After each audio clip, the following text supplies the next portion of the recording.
Selamat datang di channel saya Serangga Gatal. Jangan lupa di like dan subscribe-nya. Oke, kita mulai. Sumi Green Lantern jatuh ke udara dan ditangkap oleh Sui. Ledakan. Harta karun ini berjuang keras, melepaskan kekuatan menakutkan dari aturan terlarang. Saya berubah menjadi karakter Taijing lain dan terluka parah. Sementara Sui menggunakan kekuatan reinkarnasi untuk menekan harta ini, dia menggunakan buku karma sebagai batu bata, dan menghancurkannya pada harta itu, menyebabkan cincin kekacauan. Kitab sebab akibat ingin menangis tapi tidak ada air mata, dan tega membunuh, belum lagi dijadikan tameng, tapi juga digunakan sebagai batu bata, Chaos Nine Secrets mana yang membuatnya menyedihkan. Sumi Blue Light juga kurang bagus. Ini adalah harta ilahi dari tangan Buddha lampu yang membara, yang berisi hukum zaman, tetapi ini adalah pertama kalinya ia dirusak sedemikian rupa oleh sosok tingkat Taiwu. Yang paling menakutkan adalah kekuatan karma yang merasuki kitab karma telah menyerbu tubuhnya dan menghancurkan kekuatan aslinya.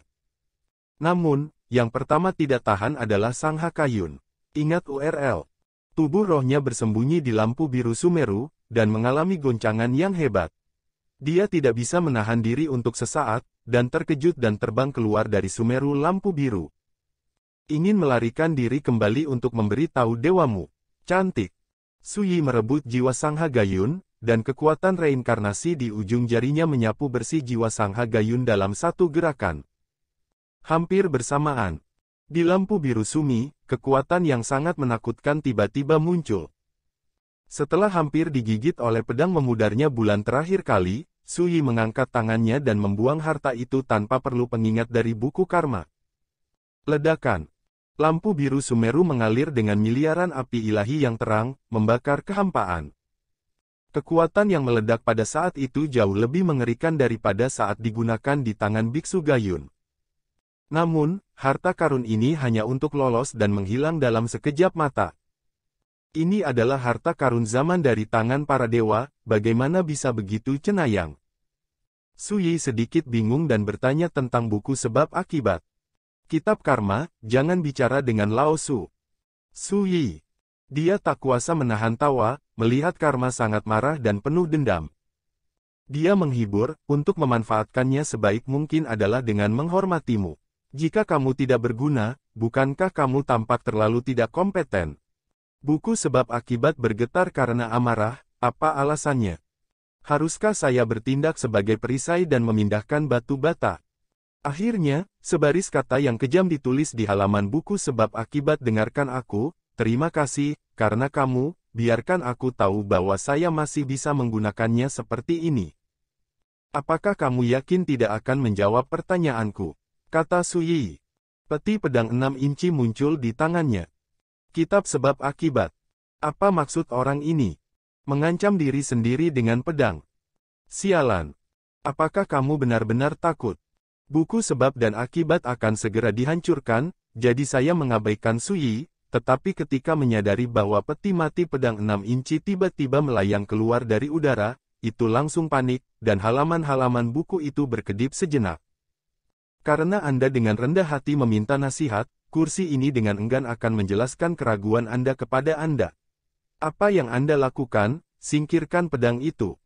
Sui tersenyum dan menyimpan peti mati pedang 6 inci itu. Sebelumnya, dia mengandalkan harta ini untuk menghentikan lentera hijau Sumi dalam satu gerakan. Mencapai pedang, bahkan jika musuh jauh, pedang ini tidak jauh. Segera, setelah penjelasan di buku sebab akibat, Sui mengerti. Harta karun era seperti pedang memudarnya bulan dan lentera biru Sumi semuanya berasal dari tangan para dewa. Kecuali para dewa ini dibunuh, mereka ditakdirkan untuk tidak bisa menyerah. Selain itu, harta zaman semuanya bersifat psikis. Ketika mereka merasakan bahaya, mereka tidak akan ragu untuk menghancurkan kekuatan asli mereka untuk berjuang dan melarikan diri. Bisa dipanggil harta bawaan. Siapapun yang tunduk akan menjadi tuannya. Setelah mempelajari ini, Sui mengerti. Selanjutnya, dia mengangkat tangannya dan melemparkannya, dan dia pergi untuk mengumpulkan jarahan. Faktanya, jarahan sebenarnya hanyalah penguasa cincin, harta karun peringkat Taixuan, yang sangat langka, tetapi bagi Sui, itu sama saja. Yang paling dia pedulikan adalah pedang dunia yang sedang dibentuk ulang dan ditempa di Heaven Blasting Furnace. Berapa lama? Tanya Su Yi. The Heaven Repairing Furnace berkata dengan gembira, setelah memperbaiki penggaris ini, hampir selesai. Sangat puas dengan penggaris cincin yang baru ditemukannya, lagi pula, ini adalah harta peri peringkat Taixuan. Ketika festival persik dimulai lusa, apakah itu akan berguna? Jadi, apakah mungkin? Ini. Kalau begitu lakukan yang terbaik, jangan makan aku dan minum milikku, tidak baik melakukan sesuatu yang serius, jadi apa gunanya meninggalkanmu? Tian-Tian Furnace bergetar, dan sangat terluka oleh kata-kata, apa gunanya menjagamu? Buku sebab akibat tiba-tiba merasakan sakit dan kasihan yang sama. Ternyata bukan satu-satunya yang diperas dan dieksploitasi dengan nama keluarga Su. Saya melihat tungku penambal surga dan berkata dengan sungguh-sungguh jangan khawatir, tuanku, saya akan memberikan segalanya dan mengorbankan hidup saya untuk memurnikan pedang dunia. Aku tidak akan pernah meninggalkanmu. Kesan buruk yang tidak berguna. Kitab sebab akibat. Tidak berguna. Brengsek. Siapa yang memarahi tungku rusak ini? Ayo, cari penginapan dan istirahat yang baik. Aku baru saja berlatih, dan sepertinya ada tanda-tanda ketekunan lagi. Berbisik pada dirinya sendiri, Su Yi berbalik. Jubah hijau berkibar di senja-senja. Juga di benua roh bumi tengah ini. Di kuil yang sepi dan bobrok. Matahari terbenam bersinar, dan rerumputan berjatuhan. Patung Buddha yang jatuh di kuil ditutupi dengan jaring laba-laba dan debu, menambahkan makna suram dan sunyi pada sisa cahaya matahari terbenam. Duduk bersila di kuil, Biksu Gayun batuk seteguk darah, wajahnya tiba-tiba pucat dan transparan, dan dadanya naik turun tajam. Lalu Su Yi, benar-benar menghancurkan tiruan arhatku. Biksu Gayun mengerutkan kening. Dia perlahan menghapus noda darah dari sudut bibirnya. Dia mengolah 2 avatar Dao, dan setiap avatar memiliki kekuatan yang tidak lebih lemah dari dewa. Dulu, sebelum setiap tindakan, dia akan meninggalkan cloning di sekte tersebut, yang bisa dianggap sebagai jalan hidup bagi dirinya sendiri. Namun kali ini berbeda ketika dia datang ke negeri dongeng. Untuk membuktikan Tao dan menjadi dewa, dia menyatukan kedua avatar tersebut. Tapi saya tidak menyangka bahwa jalan untuk menjadi dewa belum muncul, dan satu rusak. Ini ditakdirkan untuk mempengaruhi kesempatannya menjadi dewa. Buddha lampu yang membara itu benar, semakin tinggi Taoisme, semakin tabu untuk mempraktikkan cloning Tao, yang seolah-olah meninggalkan jalan keluar bagi diri sendiri, tetapi pada kenyataannya, selama klon rusak, dewa itu akan menjadi beban, dan itu tidak akan sebanding dengan kerugiannya.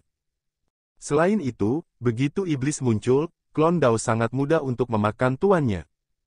Oleh karena itu, bahkan dewa pun jarang mempraktekkan klon Dao. Keberadaan yang disebut 3000 inkarnasi, pada kenyataannya, hanyalah keajaiban avatar, dan itu sama sekali bukan avatar nyata. Segera, cahaya harta karun muncul, berubah menjadi lampu biru Sumeru, dan jatuh ke telapak Jiayun. Ini. Jiayun melebarkan mata, dan dia terkejut menemukan bahwa harta suci zaman yang diberikan kepadanya oleh Buddha lampu pembakaran, rusak parah oleh Dao. Bukan hanya permukaannya yang bergelombang, bahkan power aslinya pun rusak. Penemuan ini. Yun Xin penuh dengan lautan badai dan terdiam untuk waktu yang lama. Hingga malam tiba, reruntuhan candi diselimuti kegelapan. Jiayun berbisik pelan jalan untuk menjadi dewa di luar dugaan kami, dan jika itu masalahnya maka kami akan memutuskan hasilnya dipantau. Rapat, iya. Perjalanan waktu. Tanggal dimulainya Peach Club akhirnya tiba. Ketika pancaran cahaya pertama jatuh ke bumi saat fajar, ia juga memandikan Gunung Lingqiao setinggi 30.000 kaki dalam suasana sakral. Di luar Lingqiao Sensan, kerumunan itu berdesak-desakan dan membujur ke segala arah. Hari yang cukup untuk mengubah situasi di dunia peri akhirnya tiba. Seseorang menghela nafas. Di masa lalu, ketika kepala sekolah sekte Taiking kini mengumumkan bahwa dia akan membangun kembali pengadilan abadi pusat di masyarakat Pantao, itu memicu seluruh dunia abadi adalah sensasi, dunia melonjak, dan banyak orang menantikannya. Jadi, pada periode sebelum Peach Fair dimulai, saya tidak tahu berapa banyak sosok abadi yang datang, semua berkumpul di dekat Ling Qiao Sensan. Dan seiring berjalannya waktu, semakin banyak orang berkumpul. Tapi hari ini, karakter Xianjun tidak cukup untuk dilihat sama sekali, dan mereka ada di mana-mana. Hanya ketika petinggi tingkat raja yang abadi itu muncul, mereka akan menimbulkan sensasi. Tapi itu saja. Karena Raja abadi yang tidak diundang hanya bisa menunggu di luar Ling Qiao Sensan seperti orang lain, dan bahkan tidak memenuhi syarat untuk berpartisipasi dalam Peach Fair ini. Tidak diragukan lagi bahwa ini adalah pertemuan abadi terbesar di negeri dongeng selama bertahun-tahun sejak zaman makhluk abadi. Tidak ada. Dalam pesta pantau ini, akankah Suyi, reinkarnasi Kaisar Yongye, benar-benar kembali? Bunyi, ramai, kacau. Yang paling banyak dibicarakan bukanlah berapa banyak Immortal Giant yang diundang untuk berpartisipasi dalam pertemuan pantau yang diadakan oleh Gereja Taiking. Tidak banyak orang yang menakutkan dan berkuasa dengan gengsi tinggi yang terlibat. Bukan taman abadi pusat yang akan dibangun kembali kali ini. Tapi semua diskusi hanya terkait dengan satu orang. Suyi, reinkarnasi Kaisar Malam Abadi. Ini pernah mewakili legenda legendaris sebelum zaman keabadian, seorang kaisar tak tertandingi yang mendominasi negeri dongeng selama satu era, dan kekuatan besar Taijing kontemporer yang tidak bisa mengangkatnya perbaikan pedang yang tiada taranya. Dia adalah seorang tiran yang dibenci oleh alien iblis. Sekarang, dia bereinkarnasi, dan pedangnya diarahkan langsung ke pertemuan pantau ini, dan sensasi yang ditimbulkannya begitu hebat sehingga tidak ada yang bisa menandinginya. Seluruh negeri dongeng. Tidaklah berlebihan untuk mengatakan bahwa alasan Peach Fair ini menarik perhatian dunia adalah karena tak terhitung banyaknya sosok abadi yang berkumpul di sini dari seluruh penjuru dunia. Dunia, sebagian besar karena legenda telah kembali. Ya, hanya satu. Ini memicu badai yang menyebar ke negeri dongeng, reputasinya seperti matahari besar di langit, bersinar sendirian di dunia, dunia bergetar. Ini milik pengaruh Wang Ye. Ini kata, mitos. Beberapa orang membicarakan berbagai pencapaian Suyi di negeri dongeng dalam beberapa tahun terakhir. Seseorang mencoba menganalisis dari pertempuran reruntuhan Istana Naga seberapa kuat Suyi sekarang. Beberapa orang juga khawatir, berpikir bahwa partisipasi Suyi di pantau akan lebih beruntung daripada baik. Singkatnya, semua diskusi berkisar pada Suyi. Hingga kini, dari kenaikan Suyi ke Gunung Xianji Jingzhu Bailu, hingga perbuatan di Xianji selama bertahun-tahun, semua perbuatan di negeri dongeng telah lama diambil oleh orang-orang dengan hati. Entahlah, tapi siapapun yang memahaminya akan takjub dan kaget sampai tak tertandingi. Karena hanya dalam beberapa tahun, Suyi telah beralih dari alam semesta abadi yang menginjakkan kaki di alam abadi menjadi menerobos alam maya, alam suci, dan menjadi raja abadi. Yang paling menakutkan adalah dia memiliki kekuatan tempur anti langit, yang dapat dengan mudah membunuh kekuatan level Taiwu, dan dapat menghadapi level Taihe. Perbuatan yang nyaris mustahil ini, ketika diperlihatkan kepada orang lain, pasti akan dicemooh dan diperlakukan sebagai rumor konyol. Tapi ketika muncul di Suyi, semua orang tidak akan percaya. Karena, di dunia abadi saat ini, siapa yang tidak tahu bahwa dia adalah reinkarnasi Kaisar Yongye? Orang-orang bahkan menerima begitu saja. Namun kebanyakan orang tidak optimis dengan langkah Suyi untuk mengikuti pantau klub kali ini. Alasannya sederhana. Kekuatan yang dapat berpartisipasi di dalamnya adalah semua raksasa kelas 1 di negeri dongeng, dan orang kuat yang dapat berpartisipasi adalah semua yang dapat mengguncang negeri dongeng 3 kali dengan menginjak kaki mereka raksasa surgawi. Belum lagi, konon di pertemuan pantau ini, akan ada orang-orang setingkat anak dewa, dan akan ada orang-orang setingkat Taixuan yang duduk di dalamnya. Dia, Suyi, yang sendirian, bahkan jika kekuatan bertarungnya melawan langit, apa yang akan dia gunakan untuk melawan semua ini? Yang pasti hanya beberapa bulan yang lalu, Suyi mampu membuktikan Dao dari alam Raja Abadi, hanya dari segi kekuatan, seberapa percaya diri apakah dia harus datang ke pertemuan itu. Ada yang bingung. Ini yang kebanyakan orang tidak mengerti. Hei, bagaimana perasaanku bahwa Tuan Yongye telah ditipu? Kalau tidak, mengapa kamu begitu tergesa-gesa setuju untuk datang ke pertemuan itu? Dan EBSCP tidak akan memakan waktu bertahun-tahun untuk mencapai Taijing dan mereproduksi gaya Kaisar Yongye di puncaknya, tapi dia, mengapa begitu bingung? Kamu masih belum mengerti, Tuan Yongye harus datang. Dikatakan bahwa bawahannya, serta beberapa sekte dan klan abadi yang terkait dengannya, telah disandera dan akan disandera di konferensi pantau. Pengorbanan untuk membunuh. Bagaimana mungkin Tuan Yongye tetap acuh tak acuh? Orang-orang membicarakannya, dan ada pendapat yang berbeda. Di tengah keramaian, seorang lelaki tua berdiri diam. Dia reyot, kurus, dan penuh perubahan. Di sampingnya, berdiri seorang gadis berjubah hewan sederhana dengan alis bersih.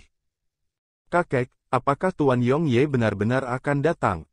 Pertanyaan ini telah ditanyakan berkali-kali.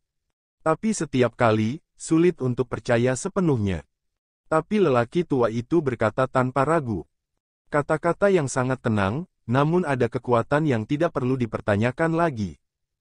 Setelah jeda, lelaki tua itu menambahkan, di dunia ini, dalam menghadapi pertemuan pantau seperti itu, saya khawatir peringkat Taixuan manapun yang maha kuasa tidak akan bisa berani pergi ke pintu untuk menyatakan perang. Namun, yang bisa saya yakini adalah selama Suyi adalah Tuan Yongye, dia pasti akan berani pergi ke pertemuan sendirian. Suara lelaki tua itu keruh, menunjukkan nafas perubahan, tetapi kata-katanya kuat. Binatang. Gadis berjubah itu memandang ke langit dan bergumam, hanya tinggal setengah jam lagi sampai festival pantau dimulai. Lingqiao Sensan, setengah jalan mendaki gunung. Ada ribuan kursi di sini, dan banyak tokoh telah berkumpul, juga berbicara satu sama lain. Angka-angka ini adalah semua tokoh besar dari berbagai kekuatan raksasa di dunia peri, termasuk Taikingisme, Taoisme, Shenhuoisme, Qianyuan Jianzai, Changsuan Daomen orang-orang kuno tersebut. Ada juga raksasa seperti Dewa Linglong yang bangkit setelah era Xianyu. Mereka saling berbincang, mengobrol, dan tertawa. Kadang-kadang, ketika saya melihat kerumunan orang di luar Lingqiao Sensan, saya akan mengekspresikan beberapa emosi dan merasakan semacam keunggulan di hati saya. Diundang ke pertemuan, duduk di gunung dan melihat pemandangan. Yang belum pernah diundang hanya bisa melihat dari kejauhan di kaki gunung. Gunung naik turun, dipisahkan oleh jurang yang mewakili identitas dan status. Namun, yang paling eye-catching adalah dojo dengan jangkauan 1000 meter yang terletak di tepi tebing di sisi gunung. Di tengah dojo terdapat altar kuno. Dekat altar, ada 36 sangkar hitam, menjaga sekeliling altar berbentuk bunga teratai. Di setiap kandang, ada sekelompok tahanan. Semua orang, semuanya compang camping, tampak murung dan sedih. Mereka memiliki identitas yang berbeda, berasal dari tempat yang berbeda di dunia peri, dan basis kultivasi mereka juga tidak merata. Namun, mereka semua memiliki satu kesamaan, yaitu terkait dengan malam kaisar malam abadi. Atau klan milikmu, yang mengabdi untuk Wang Ye. Atau orang besar dari leluhurnya yang mengikuti Wang Ye untuk menaklukkan dunia. Dan sekarang, mereka semua dipenjara dan ditampilkan seperti orang berdosa. Domba yang akan disembelih, dan tidak lebih. Gong Yuxun dan sekelompok tetua klan juga berada di salah satu penjara. Sebelumnya, dia adalah seorang tetua dari Sekte Taiking, seorang figur agung dari tingkat Raja Abadi, dan diperintahkan untuk memburu Suyi Dao bersama raja-raja abadi lainnya dari raksasa abadi kabut gelap. Tapi sekarang, bersama dengan klannya, dia dengan kejam ditekan oleh agama Taiking dan dipenjarakan di sini, hanya karena klan Shen Wuxian Gong mereka adalah kaisar bawahan Yongye. Tidak heran, dia akan menyelamatkan hidupku ketika dia berada di Black Mist Abyss. Bo Yuxing duduk di sana, memeluk lututnya, tampak kuyu dan suram. Sejak dia masih kecil, dia telah melayani Sekte Taiking, tetapi dia tidak pernah berpikir bahwa suatu hari dia akan ditangkap oleh Sekte Taiking dan diperlakukan sebagai orang berdosa. Sepertinya rumor itu benar, keluarga saya ditindas oleh agama Taiking di era Xianyun, dan menjadi bidak catur dari agama Taiking. Satu-satunya masalahnya adalah memeras Tuan Yongye ketika hari ini tiba. Sungguh menggelikan bahwa banyak orang di keluarga saya telah lama melupakan perseteruan darah dan rasa malu seperti itu, dan selalu menganggap Taeking sebagai yang utama. Gong Yuxun memiliki kepahitan di hatinya, dendam dan kesedihan. Tuan Yongye pasti akan datang untuk menyelamatkan kita. Tiba-tiba, di dalam sangkar tidak jauh, seorang lelaki tua meraung keras. Namun hal ini menimbulkan gelak tawa dari para pria besar di kejauhan. Tidak ada yang peduli. Beberapa pengorbanan yang telah direduksi menjadi tawanan, aku akan mengorbankan hidupku hari ini, seperti babi dan domba. Tawa ini membuat Gong Yuxun gemetar seluruh, dan hatinya merasa sedih, bahkan jika Su Yi datang, tetapi pertemuan persik ini akan membunuh banyak orang apa bedanya. Dia, bagaimanapun juga hanyalah reinkarnasi dari Tuan Yongye. Jika memungkinkan, Gong Yuxun lebih suka Su Yi tidak datang. Puncak Gunung Lingqiao. Ada kolam seperti danau, airnya jernih dan biru, memantulkan awan dan langit, megah seperti mimpi. Inilah kolam giok. Di sini juga ada beberapa tokoh. Mereka memiliki kepala sekolah dari kekuatan utama dunia peri, dan ada barang antik tua yang telah mencapai tingkat tertinggi. Setiap orang berkuasa, dan mereka dapat mengabaikan dunia. Pemimpin Sekte Taeking kini, pemimpin Sekte Tai Xuanzong, pemimpin Sekte Shenhuo Nan Wujiu dan lainnya, semuanya ada di antara mereka. Pada saat ini, mereka duduk tinggi di platform batu giok di sisi kolam giok, dan masing-masing dipenuhi dengan kekuatan yang menembus langit dan bumi. Yang paling menonjol di antara mereka adalah dua orang. Seorang pria berambut putih berjubah kuning bernama Yue Bo adalah utusan dewa. Dia akan memimpin upacara pengorbanan di konferensi persik. Yang lainnya adalah seorang wanita berjubah hitam.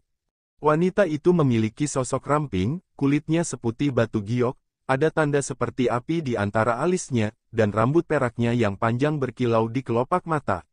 Langit. Namanya Li Yuxue. Apakah utusan itu dikirim oleh 9 iblis asing bersama-sama? Pada pertemuan pantau ini, dia akan mewakili iblis-iblis eksotis dan menandatangani kontrak dengan kepala sekolah Sekte Taeking kini untuk mengambil Tiang 116, yang merupakan milik dunia abadi, benua. Sebentar lagi, konferensi persik akan dimulai. Saudara Kini, apakah Anda siap? Kepala sekolah Sekte Tai Xuanzong bertanya sambil tersenyum. Kini tersenyum dan berkata, semuanya sudah siap, tunggu saja reinkarnasi dari tiran Wang Ye. Berbicara tentang Wang Ye, ekspresi banyak orang yang hadir berubah secara halus. Dulu, mereka tahu bahwa niat sebenarnya untuk membangun kembali pengadilan abadi pusat hanyalah satu. Bunuh Su Yi. Untuk alasan ini, raksasa abadi utama mereka telah mengasah pisau mereka dan memasang jaring surga dan bumi di gunung ini. Sejujurnya, aku sudah lama memikirkannya akhir-akhir ini, tapi aku tidak tahu, bagaimana bisa Su Yi memiliki keberanian untuk berdiri dan menyatakan perang. Guru kepala Sekte Shenhuo Nan Wujiu berkata, bukankah dia benar-benar takut mati? Jika dia takut mati, dia tidak akan menjadi kaisar malam abadi yang pernah mendominasi suatu era. Mata Kini berkilat, karena dia menakutkan, kita membiarkan kita bergabung terlebih dahulu dan melakukan yang terbaik untuk berbaring di sini, bukan? Semua mengangguk. Tiran memang eksistensi yang sangat menakutkan, bahkan jika dia tidak mau, tidak ada yang bisa mengakuinya. Tapi kali ini dia hancur. Tiba-tiba, utusan Dewa Yue Bo berkata dengan acuh tak acuh, pada pertemuan pantau ini, bukan hanya kita, ada banyak karakter anak dewa yang menonton, beberapa banyak malaikat suka aku sedang menunggu untuk memenggal kepalanya. Berbicara, dia meminum semua anggur di gelas, dan nadanya menjadi lebih tenang dan tenang. Pertemuan pantau ini bahkan lebih memengaruhi hati para dewa. Pada para dewa, di mataku, kematiannya sudah ditakdirkan. Yang paling saya pedulikan adalah siapa yang akan mati di Pitch Fair ini. Tidakkah kamu mengharapkannya? Mata semua orang berkilat dan pikirannya berbeda. Langit cerah. Dengan berlalunya waktu, bersama dengan bel yang besar berbunyi antara langit dan bumi, diskusi di gunung, lereng gunung, dan dasar gunung tiba-tiba jatuh diam. Pada saat ini, semua orang menghentikan gerakan mereka. Pameran persik ini, yang telah menarik perhatian seluruh negeri dongeng, akhirnya akan dipentaskan. Sekian dulu dari Mimin. Terima kasih.